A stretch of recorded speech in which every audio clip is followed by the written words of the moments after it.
a meme for MVP Miracle. They're called 10-minute team. Before 10 minute, they are strong. Take the lead against the L5. They take lead against the MVP Black, against Tempest. But after that 10-minute mark, here we go. All right, so I know this is in Korean. Actually, no, it's in English now. So bits are a virtual good you can buy by clicking on the Nexus icon at the bottom of Twitch chat when you use. But anyways, let's take a look at MVP Black standing. Still ahead of Team Wolf. Freedom. And we still have Gladman7. He is still the gladdest up at the top of the leaderboards. And Fnatic is the most famous team in the world, up with Dignitas, two biggest fan teams. This is kind of like a popularity contest, you know, in a way. That's right. Where's my L5 fans at, though? Defending Eastern Clash champions? He told you guys to drop the bits. Why aren't you dropping them? I dropped some of mine, but I guess it was not enough. Anyways, if you guys want to cheer, as we were talking about earlier, the cheer icon is just down below the stream, so you can hit that button and claim your rewards, your mounts and stuff like that, or sprays, I should say. And the first elemental has already been unlocked. As you can see, we're getting very close to 20,000, and that's when we'll get the second one, and then the third one will be unlocked if you guys keep cheering, which I know you are. And we're gonna have the rewards, I think, are already actually available. I claimed them myself, and so I think you can get them in your Battle.net account now and use them. So they're out. Put them to good use. Yes. And I don't know what's going on. I just want to get ready for the games. We're doing some Heroes of the Talk Resident Sleeper right now. I think the Korean casters may be like super too excited about today because they seemed super hyped about today. I don't know why. Yeah. Maybe they just keep on talking. Usually, if something's wrong with the player setup or taking time with the delay, usually we get something in our ears. But today, nothing. Yeah, we're a bit in the dark on this one. So I do want to... Oh, there we go. Oh, yes. All right, let's talk about the history of these two teams. This is a very special day when the MVP teams face off against each other. It's twice a season where we have this happen. We already had it happen earlier in this round robin. MVP Black took the series 3-1. This will be the 6th time that MVP Miracle and MVP Black face each other in pro matches, and this will be the first time that Judy is on the roster. So this is going to be an exciting series overall just because of the history between these teams. This is the version of Miracle that we have here with Judy on the tank. Crazy Moving, a staple since the beginning. Sniper has been here since the beginning, and everyone else has rotated in and out. It's not been a stable roster for Miracle, but they won only one series against MVP Black. They are 1-4 against the Spring Global Champions from 2016, and they are 3-13 in games. Massively the underdogs every time. Their most successful run against MVP Black was back in the Gold Club World Championship in China, where they defeated them in the semis. They ended up losing the finals to Ballistics in that grand finals, but MVP Miracle has done it before. But it feels like now with this new league system, the difference between the two teams is so much wider. It shows so much more. And, you know, the joke we always make is it doesn't feel like MVP Miracle anymore. It feels like MVP Sky, the team that was unsuccessful compared to Black back in 2015. So a different roster, this time with Judy. Can they break through? Black has definitely shown some weak points in the past few weeks. That's the big question here. And to be honest, I think most people would predict an 0-3 score for this roster. Yep, I think that's a very solid statement going through. And there's some rumors that Jaehyun may go into a warrior role when Judy cannot play the warrior hero. So there may be a role swap between Jaehyun and Judy. Judy swapping into the support and Jaehyun into a warrior. Seems like that's almost like a trend now in Korea. Lots of the rosters having that warrior support swap. But here comes MVP Black. Gyocha moving into the support, and since that, it's been solid, but still, I think he needs to brush it up. He's not at the level of Day, but he has been really filling the hole pretty alright. But once it gets to the time when you need the 120%, when you need the extra 20%, I don't think he is showing that extra 20%, and that all starts from Rich. His laning, they win lane, win game. We've seen that from yesterday's games, but they also have weaknesses. Yeah, That's why. And every time we see teams draft against Black right now, the go-to strategy is to try to target Rich's hero pool, prioritize the melee heroes on your side, even if it doesn't make sense for the draft, to try to weaken Rich. Because if Rich is on an unfamiliar hero, sometimes he can fall down when Kyocha isn't there to support him, as you say, because Kyocha still has not lived up to the legacy that Meride left behind for this team. So when Rich is playing on an odd hero like a Thrall or a Sonya, when this does get forced by the bans and picks, then sometimes Kyocha can falter. Will it happen in this series? That I don't know. But if there's any team that knows MVP Black, it's going to be Miracle, the team that lives and practices together with them for so long now. Over a year of time have they existed side by side, and Miracle might be able to find those holes in what looks to be one of Black's, I'd say, it's not a perfect roster. Its weakness is definitely going into support. I wouldn't say it's one of their weakest rosters because, while Rich was out of the team and Kyocha was playing melee, I think that was the weakest form of MVP Black, most would say. But it's still not the core Black. It's not the Black that dominated them over those 4 series they won. So let's see if MVP Black shows those weaknesses as we head into our first map here. Do you think Miracle could take a game here, G-Clef? What do you think?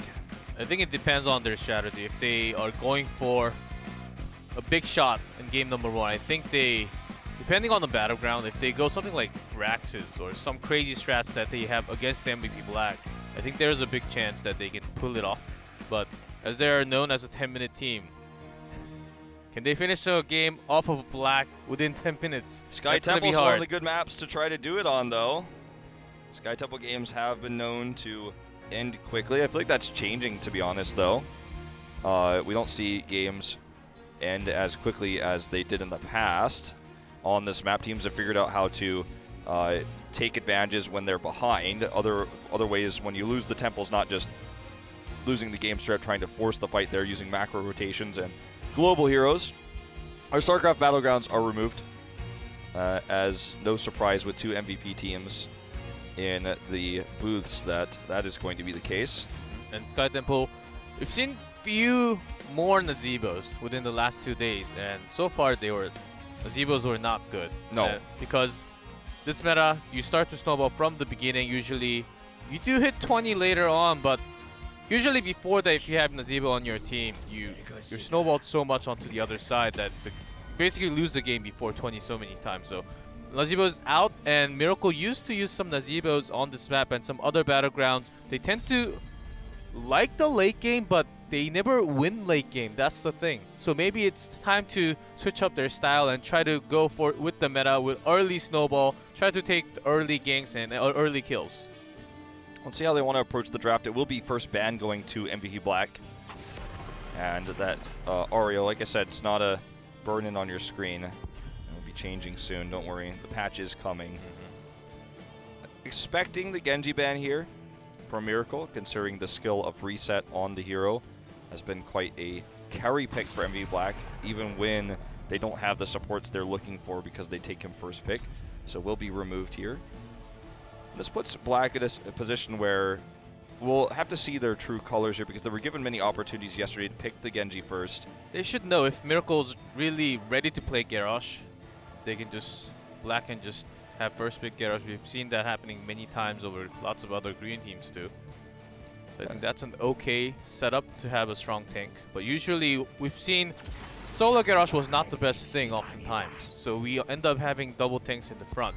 So I think grabbing a Dehaka for rotation, it's a little bit unusual, but for the battleground, I would say that's an okay pick. It's also Rich's hero. And we talked about how Rich has been targeted in these drafts. It's against the stronger teams, it has been a struggle for Black when that happens. And he's already just going to grab the Dehaka immediately for the strong top lane, the extra pushing power that provides, and the global rotation, which is so important when you have 2 objectives on opposite sides of the map, as we do here on Sky Temple. Now Miracle's response. There is available. Oh, well, it's not. It's going to be Team Green over here. I was going to say there's available Tassadar. Smork. And Smork indeed. Tassadar Vala. Well, they want to take the Garrosh, and they pick the Rhaegar very early, which will now force Black to take Uther in this rotation. Yep, and Garrosh already taken away. Rhaegar, a little bit surprising. There's Uther still available. And the usual, the more common pair for Garrosh was Uther, but Rehgar, it seems a little bit surprising. Maybe Miracle wants to take the support away so Black cannot really get Illidan and try to have their own divey comp. I think they're trying to take that out from just taking out the support. I think this is a very creative approach that I don't think we've ever seen from Miracle. Definitely a different style. And of course, Garrosh is available now this week. It's the first game we're seeing of Miracle with Garrosh available, so we don't know exactly how they're going to try to draft around this. What do you want with Uther? Just the Greymane? Not going to take Uther at all. An odd choice. They will take Greymane Tassadar. The Uther Greymane is the very common rotation if you have this weird situation where Rehgar is picked in first rotation for Miracle, because then you have to protect the Greymane with a strong support. Rehgar's not available to you, so you need the Uther. Now this gives Miracle a chance to ban it. And because Miracle isn't instantly banning it here, I think there's something these two teams know from practicing against each other so often that we don't currently in this draft. I think Miracle may... This is a given thing. It's saying ban Uther, please, but there are other supports, and actually Kyoto prefers to play Malfurion along with Tassadar many times. There's also Stukov available, which... And Silence is a very, very effective tool against Garrosh. Well, they banned the Uther regardless. They thought about it quite a bit. Arthas instantly banned on the side of MVP Black. And now they have to wonder, Miracle, is why the Arthas ban? What are they running? And obviously Greymane could be quite strong if there is no Arthas, but Arthas is not required to deal with the Greymane. Arthas is more commonly used to deal with heroes like Illidan. And I have an odd ban, the Arthas, when you think about it, because Rich is already on the Dahaka. It's not going to be solo tank Dahaka Tist. That's not what we're going to see. So Arthas ban's a bit puzzling, but they instantly locked it in. Let's see. Rich may just go in with the dive even without the Rehgar on their side. They have Tassadar, so second support solo. This is a puzzling one for sure. Banning Arthas. It's a bit odd. Let's see what Miracle wants to run with this. Obviously, Arthas does, with his slows, if he can get in a good position, make Garrosh a lot stronger. Malthael will be chosen as the solo laner, and we get to see a Falstad pick coming in here for Miracle. So Sniper very likely to be fielding the hero in the top lane to split push and also to deal with the pressure that Rich has shown so many times on this map with a Dahaka. Malthael will also win that lane pretty hard, barring massive mistakes on the side of Miracle. So we'll see if Dami can be up to the task. Miracle really pushing their lane power to really stop Rich from doing whatever he wants to. And I think they're going to go around a little more. Karazim, surprising. Maybe they're just going in all in. Little semi-dive, I would say, with Greymane and Karazim and Tyrael Sanctification. It feels like an old, you know, summer draft from 2016. You have the dive, could be a Wizened Duelist Greymane as well. Very small chance, but still something that could be considered with the essentially triple support that Greymane now has. The Karazim pick, I think, is Black's error was to choose Tassadar over Uther in this draft, and now they have to use the Karazim. It's not unwinnable, but Karazim has an abysmal win rate right now, and it makes their draft so dive heavy. And that's where the Cassia pick comes in. They have the blinds here. And remember, what draft has Garrosh been strongest against all tournament long so far? It's been the dive. And sure, Greymane isn't the diviest of heroes. He can go to the cocktail build still, can poke into those finishing kills on the dive, but when Karazim is dashing and when Tyrael's Aldruinsing in, those are good targets for Garrosh. The Sanctifications are going to have to be very good on the side of MVP Black to make this draft work as we head into Sky Temple. The Dahaka pick is going to gain value if Falstad is not on the money, tracking him down as well. So let's go into game number 1 here on Sky Temple to see if the sister team Miracle can take this first game.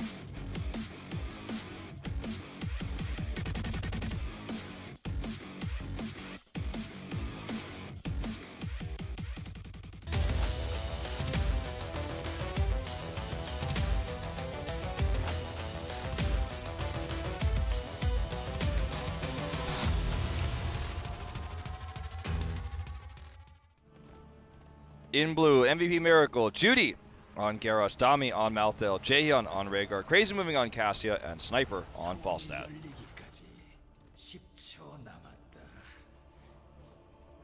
And in red, MVP Black reset on Greymane, Sake on Tastar, Kyocha on Karazim, Rich on Dehaka, and Tust on Tyrael. Okay. This will be Kyocha's first ever televised match of Karazim. That's right. When he became the main support, Karazim was out of the meta. So Dehaka goes top, tries to force the fight there. Miracle takes the bait and gets nearly a cannon tower, actually unsuccessful in getting it. Nice blind, I think. Without the blind, that tower could have went down, actually. Very risky to do against a Garrosh comp, but they baited the fight there at the top lane. Look at what what Black has been able to accomplish too with just this move. If they got the cannon tower, would have been amazing, sure. But even without it, look at the top lane. You have already Rich up there, getting that extra soak that is being missed right now by Dami up in the top lane. They were able to rotate away from the Garrosh counter rotation there, avoid getting ganked, and take a pretty significant experience lead as a result. I think about 1 1/3 of a wave. Yeah, plus the cannon tower will go down very soon here in the bot lane, and that's going to be a big boost in experience as well. That's exactly what happens for me when I play Garrosh. I throw a minion every time, just like that. Judy, it's really tough if you get the target, but sometimes you toss a minion because it's closer to you. It would have been hard to kill the hero, but regardless, they couldn't really do too much. Nice try, Judy. It happens. It's his first game of Garrosh. He's playing against MVP Black. The positioning is good. So now the top lane is going to be dominated by Malthael. Obviously not necessarily in this exact moment where we have the temples activated. Jaehyun will be chased away here in a wolf form. Did go for Lightning Bond, by the way, on this large map. A bit of a surprising pick, but will help empower Garrosh when he's being chased or when he's going in deep. Same with Malthael when he does go in with his Tormented Souls post 10. But this is what I was talking about. The hyper-aggressive pressure from Black in the bot lane allows him to directly now punish this mid-key. And it's Tastar versus Falstad in the bot lane. They're going to get this full wall now. The bot pressure caused this to happen, and we're going to see a toss attempt here. Actually, Sniper does fly in. They are looking for the pick. I don't know if they're going to get it, though. Tist has Aldruins. That's going to be the escape. Nice aggro distribution. Yeah. They took damage and they split it, the damage. Karazim came coming in. Healing, of course, helped them. But the focus was a little bit off from Miracle, and the path they took, the path the Black took to escape that was a nice route. Now look at the top lane. We talked about how it was going to be dominated and Dehaka was going to struggle, but we're going to see now the first swap. Malthael is no longer necessary in the top lane. It's going to be Sniper who comes up there because he's going to be the one who wants to rotate down in the second temple phase. This allows Malthael to be more annoying in the mid and bot lanes with his rotations. Black still hasn't gotten that cannon tower, but I think this is about to be the moment where they do finally seal the deal on that to get that extra experience boost to level 7. Even using the Psystorm here to help finish it off. So they will get that down now. And they do control this lane. The cost of the top lane matchup going poorly for them. And Rich being hyper-aggressive. Sniper calls the bluff. Knows that a rotation is certainly coming. The mid fort being so low is the saving grace here for Black, you have to say. Because the top lane is always going to be lost with Malthael on the board. And now with the Falstad versus the Dehaka, very similar situation, an even worse one, you might be able to argue. Well, this is a lot of pressure they're getting done. They want the healing fountain, the healing well here, so that when the next phase happens, they will be very much able to out-sustain. Black has a lot more range, so Miracle could not really chance to end. Sniper will get finally use flight, but no, Drag is there and does not get to use the flight. That's the first kill of the day here. You were talking about this yesterday. MVP Black so keen on these solo lane rotation ganks. When Falstad is winning the lane, that means he's on the red side of the map, which means that there's an opportunity for a rotation like this to punish his positioning. All they have to do is get a good hook. We saw 3 times Tyrael rotated towards that, and Sniper reacted. But the 3rd time, he did not react quickly enough and gets picked as a result. So Black gets another kill on the board. Temple is active. They don't get the healing fountain they were looking for here, but the gank is going to make this so much easier to deal with, and they're just going to sit here and control it. MVP Miracle has a late clear on the top camp, and so they're just not even anywhere near this. Looks like they might even give the majority of it up without even a contest. And this is pre-10. This is not like Black has a massive talent tier advantage or anything like that. They just rotated better. Seems like they want to go come and contest. Falstead has to fly in because I'm guessing the flight was cancelled. So still has off cooldown, and Dehaka also can join now. The camp is on the other side. Dehaka has a pretty good wave clear, so the top seems and 10 is reached for Black. There's isolation, 7-sided, locked in. Okay. Not fully going. There's isolation. Rich is looking for the kill here. He wants it. I don't think he will get it, and in fact needs to leave now as Dami is coming up here. But Falstad has been struggling in this top lane because of the rotations, in this case just because of the heroic advantage. Now Dami finds himself caught, doesn't have very many escapes, and look at that, another beautiful hook from Rich. They're looking for the double here. Cocktail on cooldown, so Sniper will get away with his life. Black is running away with this game very quickly. This is not the pick of Sky Temple that Miracle wanted. This is not the outcome they expected when they went into this draft. They wanted this map. They wanted to do the 10-minute team strat where they get so ahead in the early game, but Black is dominating them now. Dehaka rotating between mid and bot, not missing a single wave while they push this, knowing there's no threat of rotation from Sniper coming down, and experience lead is massive now for Black, pre-10. Miracle just struggling to keep this fort alive. They succeed, but the trade-off is massive. That fort will be going down anytime soon with the next camp coming in. That's how I feel about this too. If you're a Miracle fan, that's probably how you feel. the lanes were okay, but Sniper couldn't really get the fly in and get the kill. The time once when he flew in could not get the kill. He was losing lane, so he was always pushed, had the pressure, so he couldn't really join the team fight at the bottom. They were losing levels, and by that time they were losing forts, and Black hit 10, so snowballing is going insane for Black, and Miracle seems like they don't have a good answer here. I would just say, actually, just try to maybe ignore some EXP here and try to get some kills, or at least not give up kills to Black right now, like this. Huge taunt here, and 7-sided has to be used, but I mean, they didn't even need this sanctification. The taunt was not enough. Instant isolation when Falstead comes down. Both the globals come in at the same time, and Rich just gets the way better jump on that one. Again, sanctification used here, so the boss is not going to be, they won't be able to use that to control the boss, but with the 2 deaths, no taunt available, Garrosh is just not coming out of the Hall of Storms. I think Miracle's best bet is to get a little bit of a lead on the top temple. They're not even going to get that, though, because they don't know where Black is. They can't know for sure Black's on the boss. They took the safer approach to try to get experience in lanes and not even go directly to temple. So they lose the boss, they lose the temple. And what do they gain? Not a whole lot. In fact, Judy might get picked. Early Ancestral used. And Miracle is in a world of hurt now.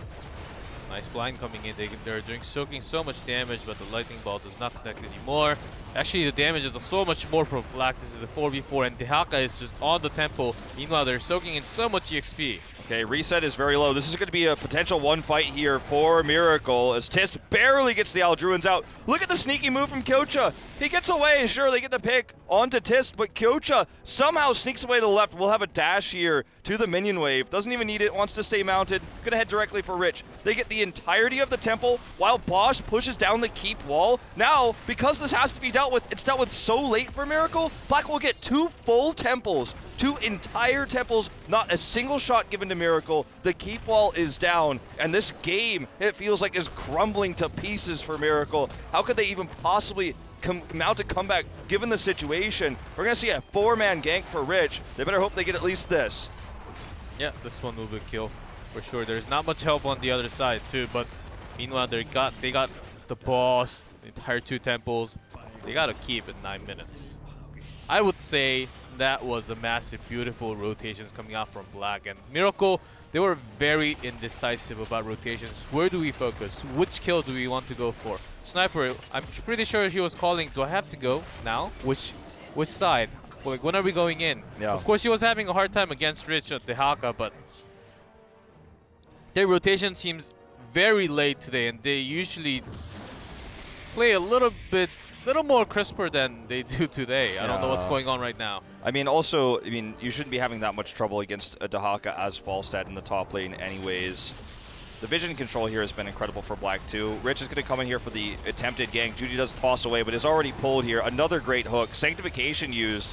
Unfortunately, isn't going to connect with the rest of his team, but with the early pick onto Garage, no other tanks on the side of Miracle. They are in dire straits. Isolation helps get the pick here onto Rhaegar. And let's not forget, all the while, the catapults are pushing bot. It just feels like Black has such better control of the map. Because this top lane is so dominated by Rich, they're always in vision dominance. They always have better ideas about where everyone is on the map.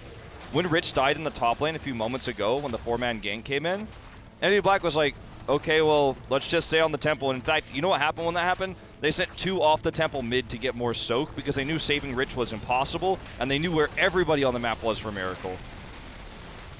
Good side storms here for Sake, actually maximizing the damage. They don't stack. Sniper is so low. Just wants him. There's the Psy Storm double to get the kill. And, you know, when someone cuts down a tree or pushes one over, an old deadwood in the forest, you just watch it fall and you have your mouth wide open in awe as the tree falls. I feel like that's what we're watching right now. The tree is already cut. It's already pushed over. And we're going to watch it fall. Tree's already dead from what I see. I was thinking why Garrosh was taking so much damage, even if when he has the armor. Wait, hold on to that thought, as Nami is trying to turn this around, but already he is gone and dead. This is going all the way for Miracle. Talent down, 3 levels down, and this will be a core shot for sure. Gust a little bit too late, could not really save his teammates there. It wasn't even the Wizened Duelist build or anything like that from Greymane, just a standard cocktail. The rotational play was better. Rich won this game when he won the top lane against Falstad twice, getting 2 solo kills there. The gank rotations from Tist were brilliant. Envy Black won it off of the first pick Dahaka. And respect has to now be given to Rich's Dahaka. Here he was criticized for heavily when he rejoined the team back in part 1 of phase 2.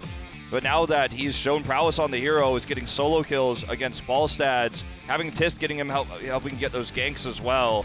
The game was won by him. Those picks allowed them to have the map opened up. Falstad was the only global on the side of Miracle, was constantly either dying and having to respawn or having to hearth home because it was losing so hard in the lane. Yeah, so hide my couldn't cup. really Get it out of there. Well, Dahaka won the lane so hard, and I'm pretty sure they wanted the Falstad to win the lane, and Sniper had lots and lots of trouble. They could not really get this rotation started for their own, and it never started. They were always behind. They were trying to catch something, but Black, knowing every move, it just never happened in game number 1. And I hope they just forget about game number 1 and try to just refresh, just go into game number 1 just like game number 1 never existed. Yeah, okay, I think that should be the way. It was their map choice. They didn't have first ban, and they will now if they choose that going into game number 2. So I think that's what the focus should be, is trying to figure out a way to outdraft instead of trying to use unusual picks. The Falstad, the Cassia for the blinds, the idea was good, but it didn't really speak to the large map. Falstad does, but when Falstad was strolling in the soul lane, perhaps they should have even considered putting Dami back up there on the Malthael, leaving Falstad to deal with the bottom lane. Have Falstad maybe gank the top lane against Rich.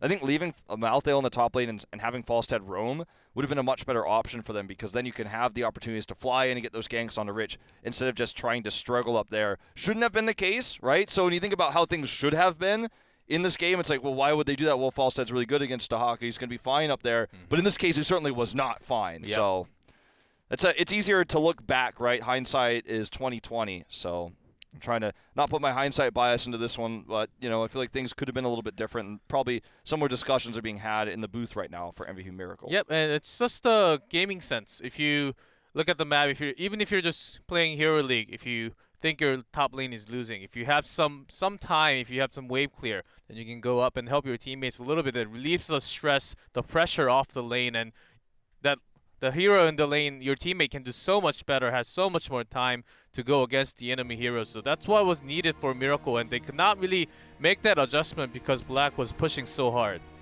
Yeah, so game number 2 is going to be on Towers of Doom. Or sorry, not Towers of Doom, Battlefield of Eternity. Yes, BOE will be. I tricked everybody. I know you guys can't read it. I'm like, haha. Yeah, Battlefield of Eternity. And this is going to be the map pick, of course, of MVP Black. Miracle will take first ban in draft as we head into this one. PoE, this is the one where Vala pick can come in very, very handy.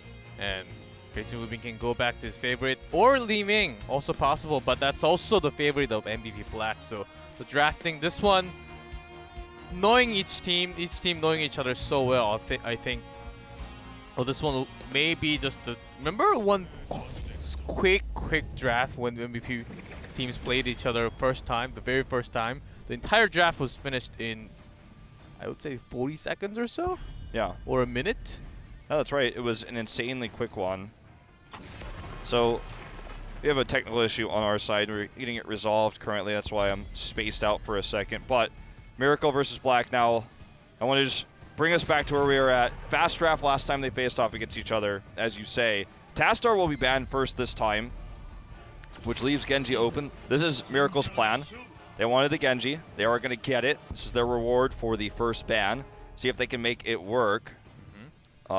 Reset has obviously been the more famous Genji for all time than what we've seen from Crazy Moving. Here comes Avatar from MVP Black. Their hidden card since the Eastern Clash, and maybe they will also bring out Chen once more, and they want to soak in a lot of the poking potentials from the other side.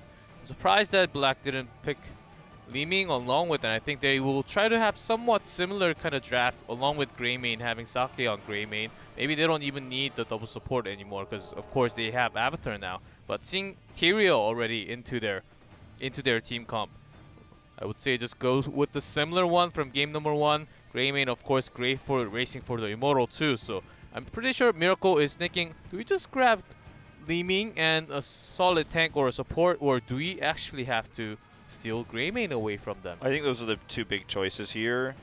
Greymane Uther really takes away what Black has, but if you do that, then Black could potentially end up drafting Illidan. Let's not forget that's a strong possibility here still. And they're going to take Rhaegar. They've been prioritizing Rhaegar quite highly, in fact, taking it very early before the ban phase. I think they're going to look to ban the Uther yet again. That's their strategy. They've also taken Dahaka, which was never going to be a part of Black's draft with how they've done it already. You don't ever run Dahaka and Abathur together. It doesn't work. But let's see what Black will do now when the ban is given to them.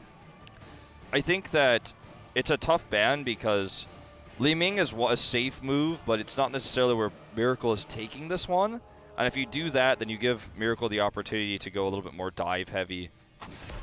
They're going to go with the safe move, though. I think the Haka was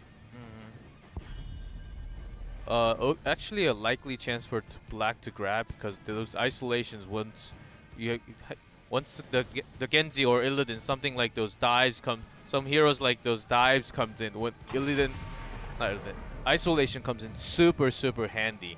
So I think that was a steal away also to have a solid drag, some CCs available for the team, and they will also ban Greymane. So instead of taking away, they use the ban card, but there's also lots of tools available. I was actually feeling a Tracer a little bit coming out from Black, but this time they're going back all the way, Vala and Uther. Vala, Uther with the Abathur and the Tyrael. Could still be potentially a last pick Illidan. We're looking for the hero of Rich right now, as will be Sake on the Abathur.